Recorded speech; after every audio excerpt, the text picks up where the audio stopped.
Este señor de aquí es Gregor Johann Mendel, un monje agustino, católico y naturalista aficionado a la jardinería, y que en 1865 y 1866 publicó lo que sería el origen de la teoría de la herencia genética, las leyes de Mendel, sentando las bases de la genética moderna.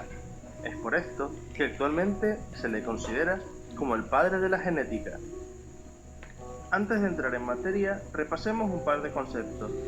Cuando alguien te habla de genotipo, está refiriéndose a la información genética que posee un organismo particular según la secuencia de nucleótidos de su ADN.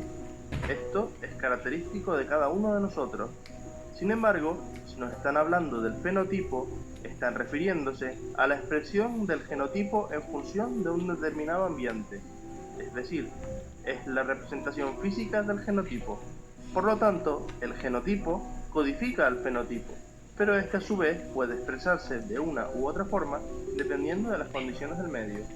Sin embargo, Mendel desconocía la existencia del genotipo.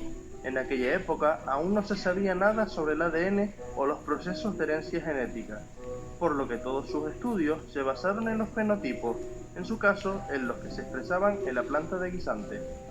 Otro punto importante a tener en cuenta es el proceso de fecundación.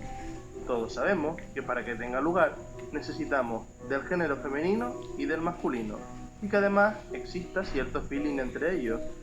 Pues bien, para que esto tenga lugar, antes se tiene que producir la meiosis, y con ella la reducción del número de cromosomas a la mitad. Esta es la razón por la cual recibimos la mitad de nuestro ADN de nuestra madre y la otra mitad de nuestro padre. Tras la fecundación y la fusión de los gametos, tendremos nuevamente el total de cromosomas que nos corresponden. Y por último, debemos saber que los distintos genes que podemos encontrar en los cromosomas establecen relaciones entre ellos. En nuestro caso, las que nos van a interesar son las relaciones de dominancia. Llamaremos alelo a cada una de las formas alternativas que puede tener un mismo gen. Se dice que un alelo es dominante cuando siempre manifiesta sus características, mientras que el alelo recesivo es aquel que solo manifiesta sus características cuando se encuentra en presencia de otro alelo recesivo. Por ejemplo, para el gen color de ojos podemos tener un alelo dominante que dé como resultado el color marrón y otro recesivo que dé como resultado el color azul, y dependiendo de cómo se combinen tendremos un color u otro. Esto lo veremos más claro con la explicación de las leyes de Mendel. Primera ley de Mendel o principio de la uniformidad de los heterocigotos de la primera generación filial. Esta ley nos viene a decir que si cruzamos dos razas puras u homocigóticas, es decir, que tengan dos alelos dominantes o dos alelos recesivos para un determinado carácter, por ejemplo, en el caso del color de los guisantes como carácter y en nuestro ejemplo el alelo verde como dominante y el alelo amarillo como recesivo, obtendremos descendientes o hijos que serán todos iguales entre sí, tanto fenotípica como genotípicamente, e iguales exactamente al guisante progenitor que presente el alelo dominante, independientemente de la dirección del cruzamiento. Por tanto, obtendremos siempre guisantes con el mismo genotipo, es decir, alelo dominante y alelo recesivo, y que tienen el fenotipo de la raza pura dominante, en nuestro caso, el guisante verde. Segunda ley de Mendel o ley de la segregación de los caracteres en la segunda generación filial. Esta ley nos viene a decir que durante la formación de los gametos, cada alelo de un par se separa del otro miembro para determinar la formación genética del gameto hijo.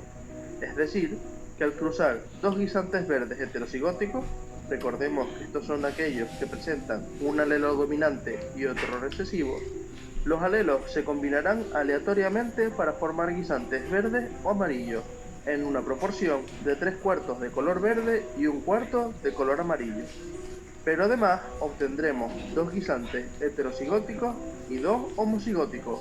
Es decir, Mendel había descubierto sin saberlo el proceso de meiosis, que sabemos que es el proceso de división celular en el que se reduce a la mitad el número de cromosomas, y cómo afecta este al proceso de fecundación.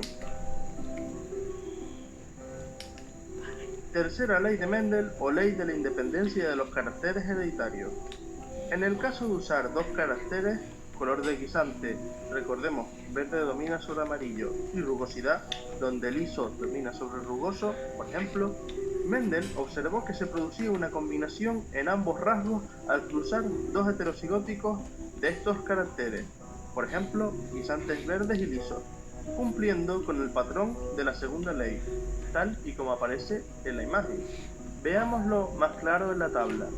El resultado era de 9 guisantes verdes y lisos, 3 guisantes amarillos y lisos, 3 guisantes verdes y rugosos y un guisante amarillo y rugoso. Por tanto, Mendel concluyó que diferentes rasgos son heredados independientemente unos de otros y que no existe relación entre ellos.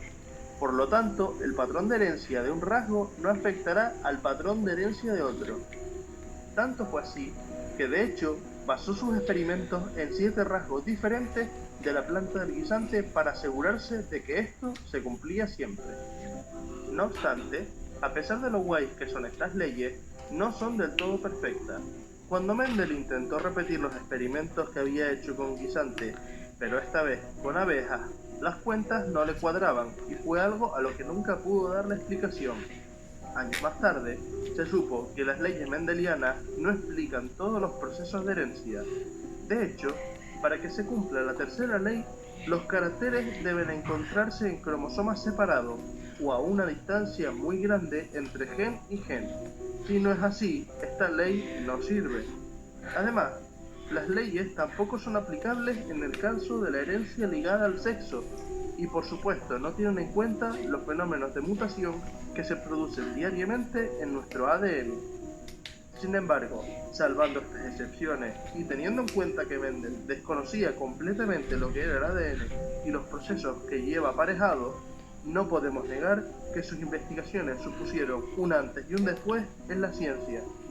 Y es por esto que al hablar de genética, mencionar su nombre se hace completamente necesario.